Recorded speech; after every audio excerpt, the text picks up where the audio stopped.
Joining us to discuss Nigeria 63 and other issues affecting the nation is the chairman, Inter-Party Advisory Council, Yabagi Sani. Thank you very much indeed for joining us on this night. Thank you for having me. About 17 countries altogether got independence between January and December 1960. Niger, Cameroon, a few other countries, 17 altogether. How would you say Nigeria, compared to these other countries, have fared in the last 63 years? Well, you must also understand that we are described as a giant of Africa. And so when you look at it from that perspective, you will say that we have done woefully, because we are not called giant of Africa for nothing. People have looked at the population, they have looked at the resources available to us, they have looked at the promise of greatness that this country is, and for us to be where we are today, at this point in time, it's not anything cheering at all. So, and if you look at even the GDP, I mean, per capita income, well, I don't know, well, you're comparing within the African continent, isn't it? Yeah, but when you look at countries like Malaysia, Singapore, that have less resources, than Nigeria, and where they are today, I mean, it's something that one has to really look at, the leadership, because what is at the bottom of the whole thing is leadership. That has been the bane of the growth and the performance of this country as a nation that is of that high promise, by the time we got our independence. Malaysia, Singapore, today, their GDP, per capita GDP is almost 92,000, or more, US dollars. We are still less than 5,000. Today, you look at it, maybe it's less than $4,000, per capita, a GDP. So the point is that we are not progressing in terms of economic progress, in terms of even unity. If you look at what is happening to us, it's like Nigerians are more suspicious of each other than before. Right. You are talking about certain factors that are limiting factors to our development unity. You spoke about leadership. Yeah. I'm glad that came from you. Yes. Because it's the truth. So how, talking about leadership, there's a saying that the people usually get the leadership they deserve. Would you say that the challenge of leadership is something that we cannot actually surmount, being the kind of leadership that we deserve? Or what direction do you want leadership to really take in Nigeria if we're to move forward? Well, I think when you look at the military intervention in our growth as a nation, it was perhaps one of the reasons why we're as backward as we are today. Because if we were allowed to progress, on the trajectory of democratic, nation, I'm sure we will not be where we are today. To evolve organically. Exactly, organically, and then be able to understand, make our mistakes, correct them, like every other nation, did. Those who are great today, like if you talk about, like I said, the two countries I mentioned, Malaysia, we have almost the same kind of composition. They are multicultural, nation. They have religious differences, they have everything, but they're able to settle them over time because, to an extent, they didn't have the kind of intervention that we have.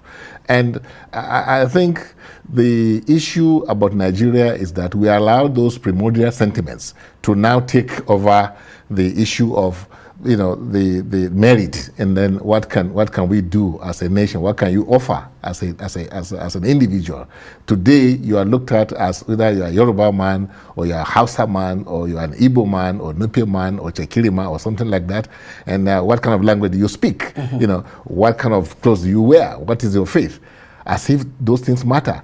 They became issues, that we are looking at because the democratic ethos, the fundamentals of democracy was not allowed to germinate, as it were, as it's supposed to be. What was allowed to germinate is the abrasive, an aberration, which is the issue of military intervention in governance. Yes. So I'm not sure we should blame the democratic leaders, per se, We should praise those who were adventurous, who did not allow the nation to develop under the democratic trajectory which other countries experienced. Okay, then you're talking about the kind of intervention that Malaysia had. I'm not sure Nigeria is ready for that kind of intervention, because if you look at what happened when Lee Kuan Yew took over Singapore, and what happened to Malaysia, the old Malaysia, then Singapore evolved, and then he had to install even his own son, to create the kind of change that happened in Singapore.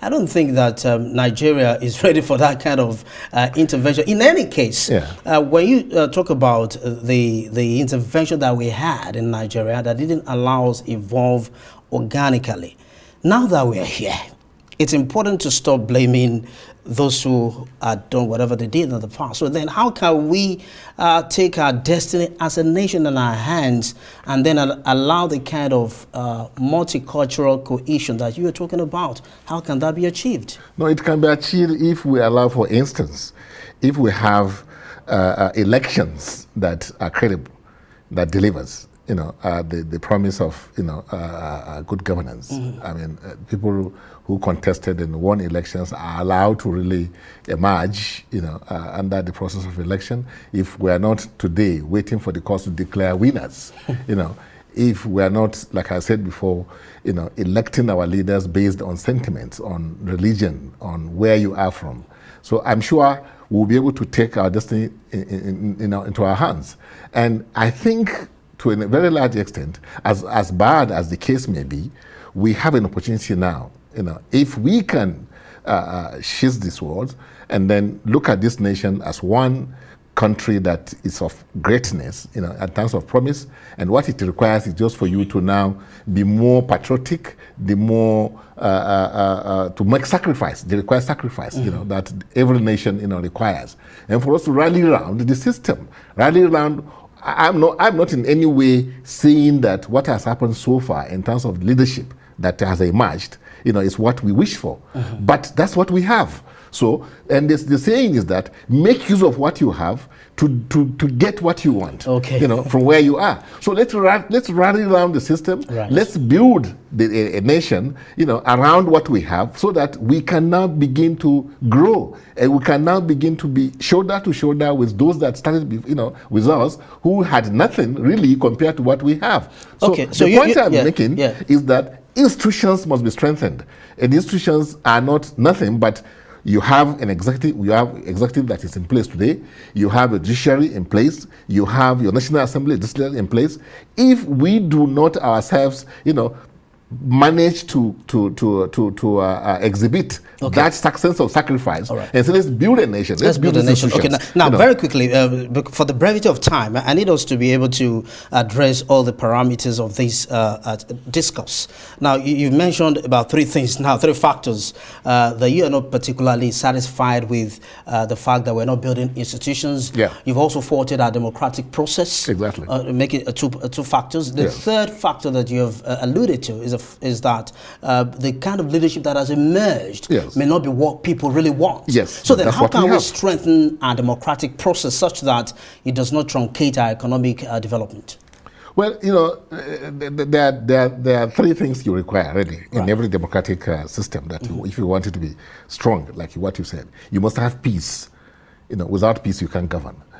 So everything must be done to ensure that we have peace, so that we can be able to govern properly. You must have justice.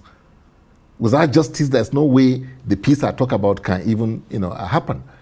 And then you must have strong institutions. That's what I'm talking about. So how to build strong institutions? Because it appears that in Nigeria, we are more into building strong personalities, strong individuals, as against strong institutions. And then that returns us to square one. It's like a vicious circle. So how then do we ensure that institutions are stronger than individuals? Well, how do we ensure the institutions are stronger than individuals is by you and myself, looking at Nigeria as our own.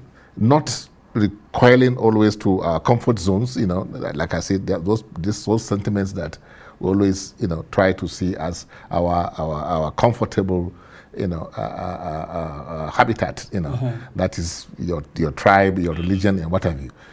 So we must look at Nigeria as a possibility that it can be done. This country can be And the only way it can be is for you to now eschew that bitterness. Let's come out together as as patriots, because that's what every country you see, somebody has to make the sacrifice. It can't, because it's human. It's the things put together by human beings. It can never be perfect. I know. I am part of this process. I know what happened. I'm not happy about it. Nobody in this country is happy. It's like Yaradua said, late Yaradua. He said, "What brought me to power is not something I'm happy about." But we must take a look at it and see where did we go wrong. How do we transcend it? That's the kind of thing I want us to do now. That's the kind of thing that President Bola Ahmed Tinubu needs to do. That he must accept that the process that brought him is not what he wants himself. But where you are today. So how do we get from where we are now to where we want to be? Thank you. It's not like looking back and saying, "Oh, how do we go?" And then no. Time has already, they say time and tide waits for no man. So you are saying that it's important for us to take a stock and see how we can forge ahead. Thank you very much. How we can correct whatever has gone wrong and then move on, to achieve that, egalitarian society, that Eldorado that is the promise of this country. Thank you. Yabagi Sani is the chairman of IPAC, Inter-Party Advisory Council. Thank you very much indeed.